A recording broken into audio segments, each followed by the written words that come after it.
Hi friends. അപ്പോ ഏതായാലും എന്താ പറയാ,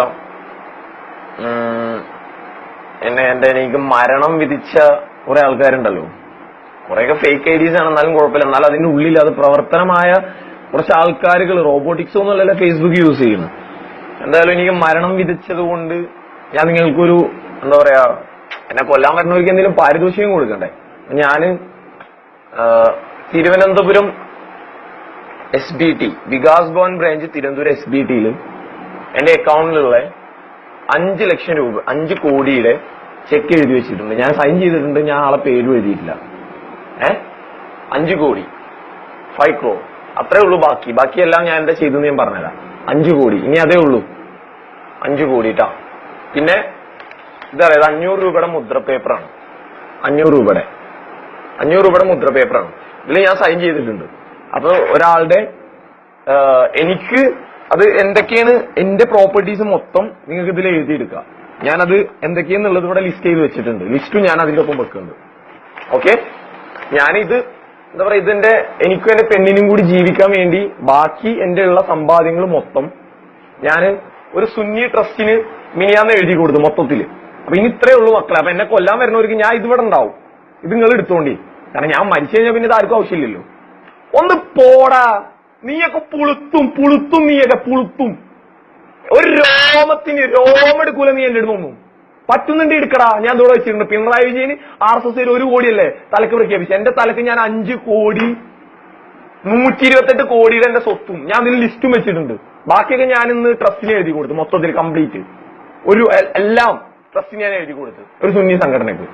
അപ്പൊ ഇത്ര ഇവിടെ ഉണ്ട്. വന്ന് തീർക്കടാ. നീയൊക്കെ പുളുത്തും. ഒന്ന് പോടാ. വെറുതെ കിടന്ന് ചിലക്കല്ലേ. വെറുതെ എന്റെ എന്താ പറയാ, എന്റെ ഫ്രണ്ട്സ് ലിസ്റ്റിലുള്ള പെൺകുട്ടികൾക്കൊക്കെ എന്നെ കൊല്ലും പുളുത്തുന്നുണ്ട്. മെസ്സേജ് അയച്ചിട്ട് കാര്യമൊന്നുമില്ല. എനിക്ക് മെസ്സേജ് അയച്ചും കാര്യമില്ല. ഞാൻ എന്തുകൊണ്ട് എന്റെ കമന്റ് ബോക്സ് ലോക്ക് ചെയ്ത്? എനിക്ക് കുറെ പാരന്റ്സ് വിളിച്ചു, എനിക്ക് കുറെ രക്ഷിതാക്കള്, നല്ല രക്ഷിതാക്കള്, അവരെന്നോട് ആവശ്യപ്പെട്ടു ഒന്നെങ്കിൽ ഇത് നിർത്തുക, അല്ലെങ്കിൽ എങ്ങനെങ്കിലും അത് എന്താ പറയാ. കാരണം അവരെ മക്കൾ മൊത്തം ഈ ഇതിൽ വരുന്ന കമന്റ്സ് വായിച്ചിരിക്കലാണ് അവരെ പണിയെന്ന് പറഞ്ഞത്. രാത്രി ഉറക്കൂല്ലാതെ. ഞാനതിനെന്തിനാ ഒരു സമൂഹത്തെ വെറുതെ ചീത്തയിലേക്ക് നയിക്കണം? കാരണം ഞാന് പറയുന്ന കാര്യങ്ങള് സത്യങ്ങളും അതിന് വരുന്നത് അത്രയും വൾഗറായ ലാംഗ്വേജിലാണ്. അവർ അതെന്തിനാണ് ആ മക്കള് കേൾക്കുന്നത്? അതുകൊണ്ട് മാത്രം ഞാൻ കമന്റ് ബോക്സ് എന്താ പറയാ ലോക്ക് ചെയ്തതാണ്. അല്ല നിങ്ങളൊക്കെ പറഞ്ഞ എനിക്ക് എന്താവാനാണ്? വേഗം ഉണ്ടാക്കുക.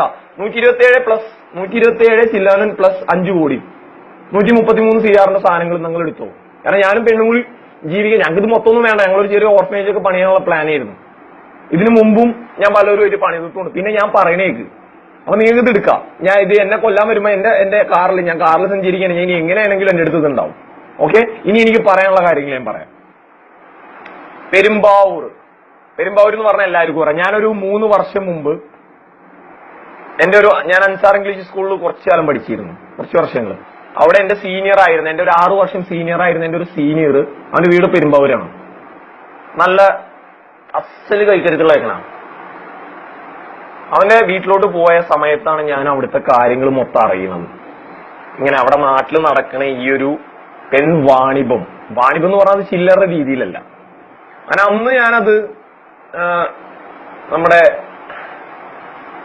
റിപ്പോർട്ടർ ചാനലിലെ നികേഷ് കുമാർ എന്ന് പറഞ്ഞു കഴിഞ്ഞാൽ എല്ലാവർക്കും അറിയാലോ. നികേഷ് നമ്മളെ മുൻ ഞാൻ അത് വിശദീകരിക്കില്ല. അയാളോട് പറയാൻ വേണ്ടി മാതൃഭൂമിയുടെ തിരൂർ ചീഫ് ബ്യൂറോ പ്രദീപ് പയ്യോളി, നമ്മളെ നല്ലൊരു സുഹൃത്താണ്, പ്രദീപ് പയ്യോളിയോട് ഞാൻ ആവശ്യപ്പെട്ടിരുന്നു. പക്ഷെ പ്രദീപ് പയ്യോളി അത് വേറെ ഏതോ ഒരു ന്യൂസ് ചാനലിനോടാണ് റിപ്പോർട്ട് ചെയ്തത്. അവരൊരു റിപ്പോർട്ടും കൊണ്ടുവന്നിരുന്നു.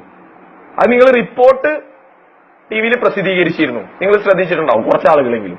പക്ഷെ അതിൽ പറഞ്ഞത് എന്താന്ന് വെച്ച് കഴിഞ്ഞാൽ, അന്യ സംസ്ഥാന തൊഴിലാളികൾക്ക് വേണ്ടി അവിടെ ഈ എന്താ പറയാ വേശ്യാശാലകൾ നടത്തുന്നുണ്ടെന്നാണ്. അതും സത്യമാണ്. എന്താണെന്ന് വെച്ച് കഴിഞ്ഞാൽ 200, 300, 500 രൂപ മുതലുള്ള പണം കൊടുത്ത് അന്യ സംസ്ഥാന തൊഴിലാളികൾക്ക് വേണ്ടി അവിടെ വേശ്യാലയകൾ നടത്തുന്നതും സത്യമാണ്. പണ്ട് ഗുണ്ടൽപേട്ട് ഈ മൈസൂര് ഭാഗത്തൊക്കെ നടന്നിരുന്ന പോലെ ഇന്ന് കേരളത്തിലും പെരുമ്പാവൂർ സജീവമാണ്. ഇതിന് പിന്നിൽ ഇത് കൂടാതെ 10-200ഓളം വീടുകൾ കേന്ദ്രീകരിച്ച് ലക്ഷങ്ങൾ വില വരുന്ന മാംസക്കച്ചവടം അവിടെ നടക്കുന്നുണ്ട്. ഇതിന് പിന്നിൽ മോഹൻലാൽ, ഞാൻ പേരാണ് പറയുന്നത്. നിങ്ങൾക്ക് വേണേ എന്നെ ഒന്ന് കൊന്നിട്ട് തീർത്തോണ്ടേക്കോ. മോഹൻലാൽ പോലും നിങ്ങൾക്ക് തരില്ല ചിലപ്പോ എന്നെ കൊന്നു കഴിഞ്ഞാൽ എത്ര പൈസ. Okay, Mohanlal the complete actor Mohanlal, അവന്റെ ബിസിനസ് പങ്കാളി ആന്റണി പെരുമ്പാവൂർ. ആന്റണിച്ച ഞാനാടാ പറയുന്നത്, നീ എന്റെ മോൻ നോക്കുന്ന, നിനക്ക് ചെയ്യാനുള്ള ചെയ്യും. ആന്റണി പെരുമ്പാവൂരാണ് ഇതിന് പിന്നിൽ, അല്ലെങ്കിൽ ആന്റണിയുടെ മാഫിയയിലുള്ള ബന്ധപ്പെട്ട ആളുകളാണ് ഇതിന് പിന്നിൽ. ഇതെനിക്ക് ബോധ്യമായത് അന്ന് 3 വർഷം മുമ്പ് ഞാൻ നമ്മുടെ ഫ്രണ്ടും ഈ ആന്റണിയും തമ്മിൽ നല്ല ബന്ധമുണ്ട്. അവനും ഡ്രഗ് അഡിക്റ്റ് ആയിരുന്നു. ഇവനും ഈ എന്റെ ഫ്രണ്ടും ആന്റണി, ഞാൻ അന്ന് ആന്റണിനെ മീറ്റ് ചെയ്തു. എടാ ആന്റണി, നിനക്ക് എന്നെ ഓർമ്മ ഉണ്ടാ? എനിക്ക് ചിലപ്പോ എന്നെ അന്ന് ഓർമ്മ ഉണ്ടാവില്ല, ഞാൻ ഈ കോലത്തിലല്ലായിരുന്നു. നിനക്ക് എന്നെ ഓർമ്മ ഉണ്ടാ? അന്ന് ചിലപ്പോൾ നിനക്ക് ഇപ്പൊ എന്റെ ഈ ഫേസ് നിനക്ക് ഓർമ്മ വരാൻ സാധ്യതയില്ല. കാരണം അന്ന് ഞാനൊരു മൊട്ട അടിച്ചിട്ട് ഒരു ചെസ്റ്റർ ലുക്കിലായിരുന്നു, ഒരു ബുള്ളറ്റ് ചെയിനും ഉണ്ടായിരുന്നു എന്റെ കഴുത്തിൽ. നീ അന്ന് എന്നോട് ചോദിച്ചും ചെയ്താൽ എന്താ സൈനൈഡ് ആണോന്ന്. പിന്നെ സൈനൈഡ് കൊണ്ട് നടക്കാൻ ഞാൻ നിന്നെ പോലെ ഒരു ഭീരൊന്നുമല്ല. എനിക്കെതിരെ ഒരു കേസ് ഒന്നുപോലുമില്ല, ഞാൻ ഒരു തെറ്റും ചെയ്യാറില്ല. ചെറിയ ചെറിയ തെറ്റുകൾ എനിക്ക് പറ്റാറുണ്ട്. അപ്പൊ നീ എന്നോട് അന്ന് പറഞ്ഞൊരു കാര്യം, ഇത് മൊത്തം നീ അന്ന് എന്നോട് നീ കുംഭസരിച്ചാണ്. കുംഭസരിക്കല്ല ചെയ്തത്, നീ വീരവാദം ഇളക്കിയതാണ്. അന്ന് നീ പറഞ്ഞ വേറൊരു കാര്യം കൂടി എനിക്ക് പറയാനുണ്ട്. മോഹൻലാൽ നല്ല പെണ്ണുപിടിയനാണ്, പക്ഷെ ആൾക്ക് വേറൊരു ചെറിയ പ്രശ്നമുണ്ട്. എന്താണ്? ആണുങ്ങളോടും താല്പര്യമുണ്ട്. അതെനിക്ക് അന്നൊരു പുതിയ അറിവായിരുന്നു. ഞാൻ അത്രക്ക് ലജ്ജയോട് കൂടിയാണ് അത് കേട്ടിരുന്നത്. പക്ഷെ അതൊക്കെ ഞാൻ ഓഡിയോ ക്ലിപ്പ് ആക്കി, അതെന്റെ അടുത്ത് അപ്പോഴും സൂക്ഷിച്ചത് നന്നായി.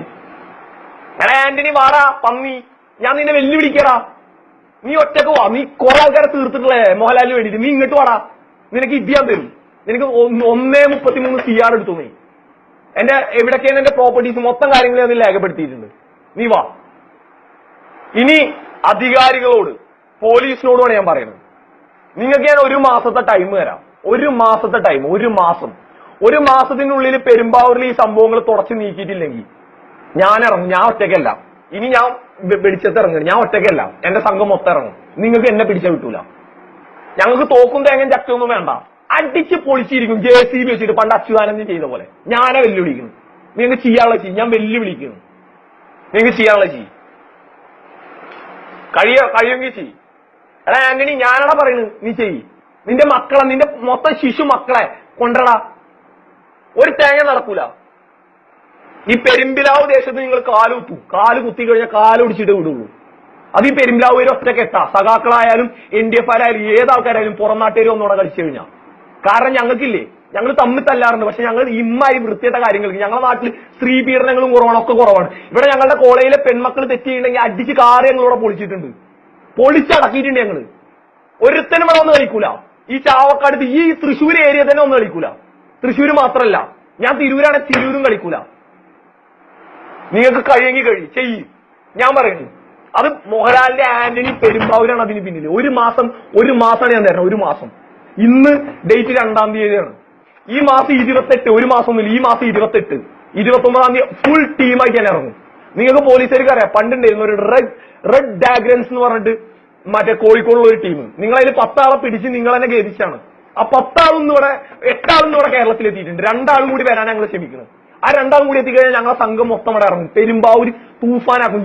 അന്ന് ജിഷയെ കൊന്നപ്പോ ഞാനൊരു പോസ്റ്റ് ഇട്ടാണ്, എന്റെ പെങ്ങന്മാർക്കറിയാം അത്. അന്ന് ജിഷയെ കൊന്നപ്പോ ഞാനൊരു പോസ്റ്റ് ഇട്ടാണ്. പിന്നെ അത് ഞാൻ പിൻവാങ്ങാൻ കാരണം എന്റെ പെണ്ണിനെ ഓർത്തിട്ടാണ്. ഇന്ന് എനിക്ക് പെണ്ണിനെ ഓർക്കേണ്ട ആവശ്യമില്ല, കാരണം എന്റെ പെണ്ണിനും പെങ്ങൾക്കും എന്റെ സകല കോണ്ടാക്ട്സിലുള്ള പെൺകുട്ടികളോടാണ് ഇവർ പെരുമാറുന്നത്. നിങ്ങൾ കണ്ടോ? കാണാം.